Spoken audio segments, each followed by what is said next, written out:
সপ্তাহে কতদিন ট্রেনিং করা উচিত? অধিকাংশ বিগিনার রানার এই প্রশ্নটা আমাকে প্রায়ই করে থাকেন। নাজ রানিং একাডেমির আরেকটি ভিডিওতে আপনাকে স্বাগতম। আজকে আমরা কথা বলবো এমন একটা বিষয় নিয়ে যেই বিষয়টা সম্পর্কে অধিকাংশ নতুন রানাররা জানতে আগ্রহ পোষণ করেন। এর মধ্যে অন্যতম হচ্ছে আমরা সপ্তাহে কয়দিন ট্রেনিং করব বা রানিং করব। যদি আপনি বিগিনার রানার হন সেক্ষেত্রে আপনি সপ্তাহে 3 থেকে 4 দিন রান করতে পারেন। এই রানটা করতে পারেন কিভাবে? আজকে রান করলেন, আগামীকালকে রেস্ট, তারপরে রান, তারপরে রেস্ট, তারপরে রান, তারপরে run rest, run rest, run rest, এরকমভাবে। কেন?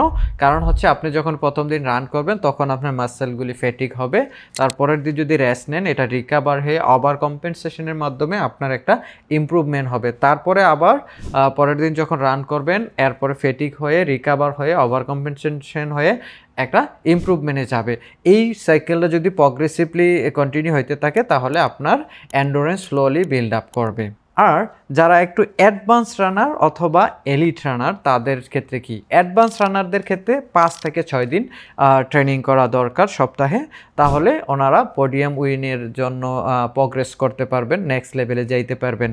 আর যারা হচ্ছে এলিট রানাররা সপ্তাহে 6 দিন ট্রেনিং করেন। এই ট্রেনিংটা 11 থেকে 12 বার হয়ে থাকে।